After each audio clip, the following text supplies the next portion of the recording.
lahat ng mga solid Kuya Bads Adventure fanatics, sa lahat-lahat ng mga nag-request.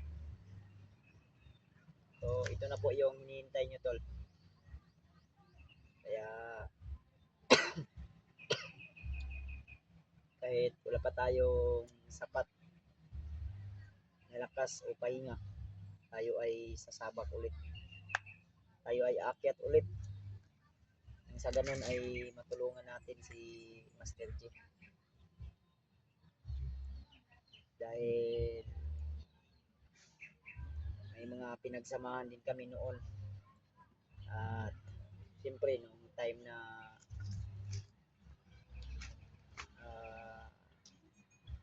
natulungan namin na i-rescue si Christian Hunter, kala ko okay na ang lahat, nakauwi na ang lahat ng kanya-kanya, pero may mga nangyari pala na hindi maganda. Yung tropa nila SG, ni Master G, ay may hindi pala maganda na nangyari. Kaya ito, tol, ito na po yung tamang pagkakataon o panahon upang tayo ay tutulong. So, about naman doon sa pamilya o anak ni Brad Henry at ni Dave, nag-usap na po kami nila Rimart sa tungkol niyan. At sila po ay tutulong. Sila Rimart, sila AG, Pidot. Siguro yung magkakasama ko siguro sa baka si Julius ay sasama to sa akin sa pag-explore. Dahil siya lang yung malapit dito sa boarding house. Malapit lang siya dito sa ating bahay. Anytime ay pwede po siyang natin agad.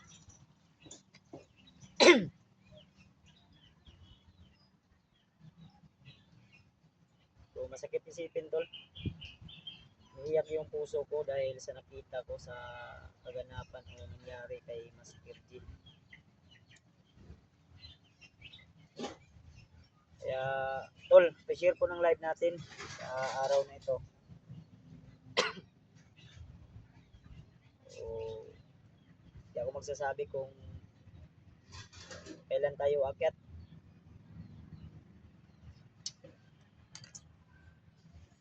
At may location na po tayo na tol. Dahil natawagan at tumawag mismo si Master G sa akin. Pero hindi masyadong matagal yung namin usapan. Seconds lang. Hindi na umabot siguro yun ng minutes. Dahil may mga dumating na talagang siya yung punteriya. Kaya sinabihan ko siya na mas maganda na may na din yung signal niya, tol.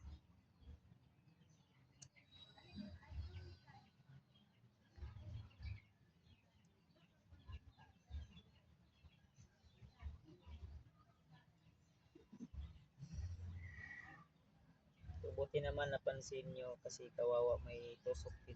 Opo. Kaya nga, tol, nakita ko talaga mismo. Mismo po na nag-video call kami.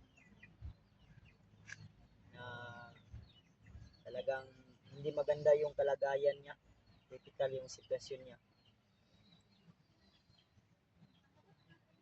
Gustong tumula yung luha ko pero pinipigilan ko lang, tol. Dahil ayaw kong maiyak. Dahil naawa talaga ako sa sitwasyon ni Master G ngayon. Kaya sa mga nag-request po, ito na po yung tamang pagkakataon upang maano natin yung request nyo.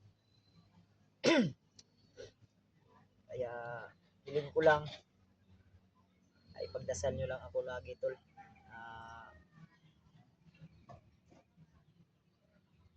Sa magandang kalusugan tayo lagi.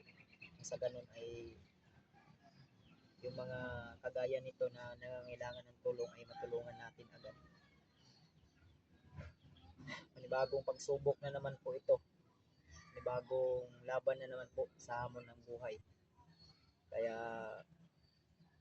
asahan ko po tol na kayo ay kasama ko sa aking paglalakbay sa mission ko na ito. Asahan ko yan tol na yung suporta nyo ay nandyan pa rin at lagi nyo po akong masubaybayan sa aking bawat upload na video sa mga kaganapan. Ang problema nga lang ay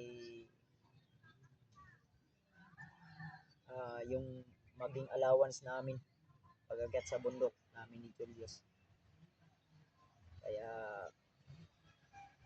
maglaan pa kami ng ilang araw sa ganun ay makahanap kami ng pwede naming madala, lalo na gamot. At importante, mahalaga ay pagkain namin sa bundok. So kasama natin diyan ngayon si Julius yung kasama natin. At may kasamahan din naman yun doon sila Max Dong yata yung kasama niya doon. Kaya mas mabuti na maano natin agad yung saktong location. May nasend na location sa akin si si Master J. Sinunta ko ulit pero di na siya nakontak tol. At kinabahan ako baka may nangyaring hindi maganda dahil may narinig akong putok ng baril bago niya na-off yung aking tawag o yung tawag niya sa atin. At medyo mahina din yung signal kaya kinabahan ako baka binaril siya o baka siya yung bumaril dahil may narinig din akong mga boses ng tao kasi ang sabi niya may mga dumaan daw. Hindi ko alam kung marami o di kaya ilang tao po yung dumaan.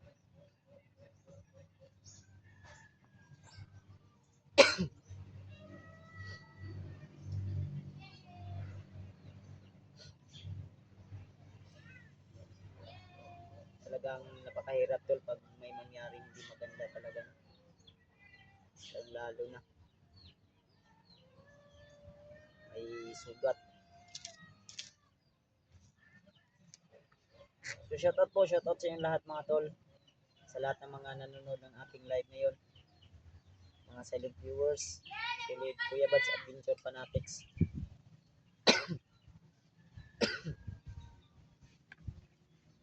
Itong ubo ko parang kailangan lang nito ng hilot dahil yung tigang ko ba, yung pilay ko sa likod ay napanuhutan. Gawa nang nandun tayo sa bundok at minsan naabutan tayo ng ulan. Kaya may mga ganito talagang ramdaman. Kaya shoutout po sa 143 viewers tol. Pa-share po ng live natin. Paki-like at subscribe na rin kung hindi pa kayo nakasubscribe sa mga bago pa lang dyan. Patpat sa ating YouTube channel ito. Kahit medyo pa yung mukha natin. Haggard. Pero may kunting gwapo pa naman tayong natitira siguro. Shoutout kay Ate MD Daos. Ayan. Siyempre kay Mami Bibot. At kay Ate Jersey Ribas, kay Ate Heidi Gregorio, kay Ate Nadib. Nagalag shoutout po. Kay Tita Rosie at kay Tita M. Victoria. At saka sa lahat ng mga silent viewers natin dyan, shoutout po. Pa-shoutout po. Ayan. Mayik Mayikay. Shoutout po tol. Mapagpalang araw po. Idol Buds pa shoutout from yan, shoutout Reggie. Subscribe. Janet Stan na. Ayan, shoutout po. Reggie from Sikihor, at taga Sikihor pala si tol natin Reggie. Duhay lungsod. Duha dayang lungsod yan nila.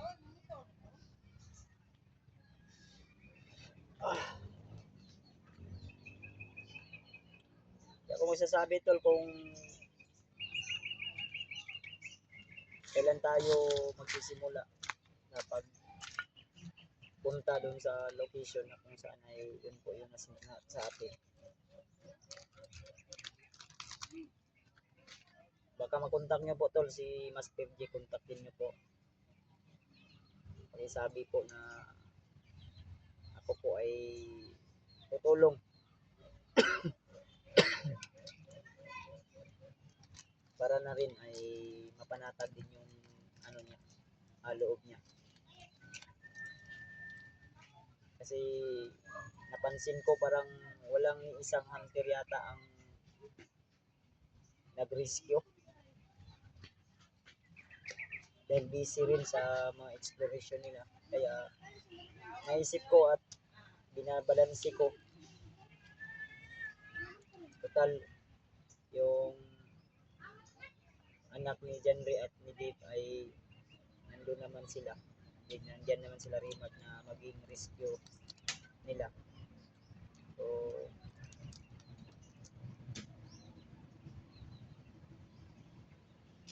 try natin tol. Try natin subukan kung mai-rescue pa ba natin si Master G. Sana mag-success yung mission natin. At makahanap tayo ng magandang chimpo. Habang hindi pa huli ang lahat tol, ay matulungan natin si Master G na ma-rescue agad-agad lalong madaling panahon. So, kape pala tayo tol. Hindi ito kape, kundi Energin. Energin ba?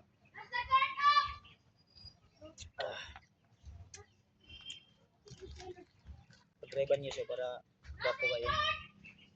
Ananaw na to. Minot na mo, tinaw no? Sige po. Tinaw mong ko na. Muratag naka, kuhan ba? Times 4.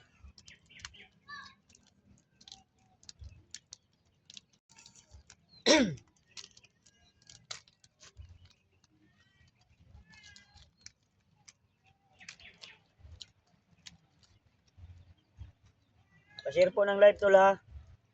Sa lahat ng mga silent viewers natin dyan. Mga Kuya Buds Adventure Fanatics. Pa-share po ng live.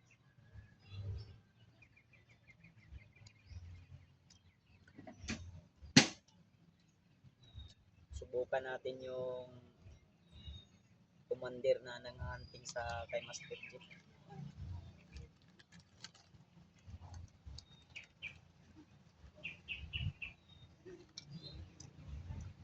Idol si SG pala ay kasama niya ang anak ni Kuya Jimmy.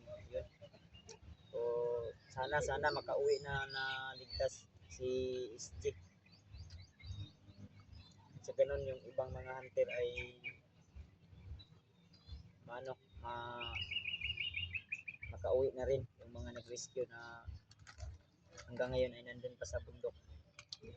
Kuya Buds, ano ang Facebook mo? Magbigay ako ng Gcash mo. Marites Povilla. Nasa title po ng aking live ate. Nandyan po sa title ng aking live at sa description po ng aking live. Maraming salamat po kung ganun po. Malaking tulong na po yun sa aming pag-explore. Sa ganun ay may mabaon po kami ni Julius. May panggasolina kami sa aming mga motor.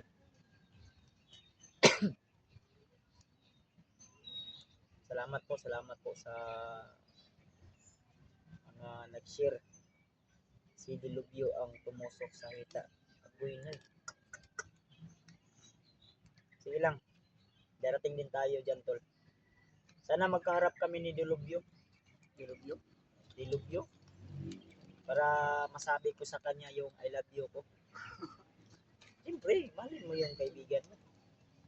Yung, ano mo, yung kalaban mo, dapat kaibiganin mo. Diba?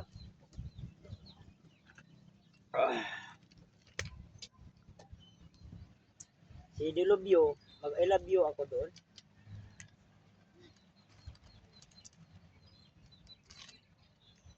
At sana makontak din natin si Max Tom.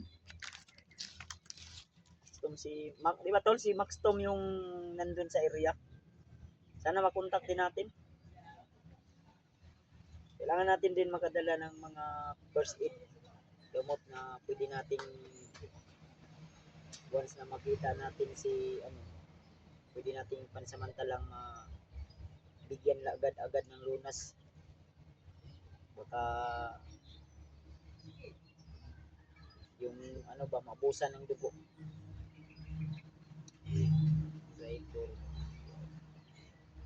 Sana makaharap mo si Hindi ko kilala yung mga mga sinasabi niyo na commander. Pero sige lang. Makilala rin natin yan, tol. At hindi naman tayo nagmamayabang na matatalo natin sila. Pero try lang natin. Subukan lang natin po. Dahil bago po ako akyat sa bundok ay siyempre tayo ay dadaan muna kay Lolo. Dahil nag-promise din tayo kay Lolo na pag mag-success yung mission namin ay makabalik ako sa kanya. Kaya tol, kung sakaling man ay di ako makahapit kay Lolo, makabigay ng alay, wala akong madala na pang-alay sa kanya, siguro maintindihan niya naman siguro kung yung natin, alay natin kay Lolo ay hindi malaki. Basta ang malaga tol ay may maibigay tayo. Dahil hindi ito tol pang mabilisang to Hindi ito emergency na pag-rescue to dahil may sugat yung kailangan natin rescue. Kailangan agad-agad natin to. Kaya abangan nyo tol ha, yung mga kaganapan. Yan, isa po yan sa kailangan nating madala, betadine, gapas, bandage. Kailangan ko natin yan tol, mag-comply ba? Iwan ko lang kung tama yung English ko. Comply ba?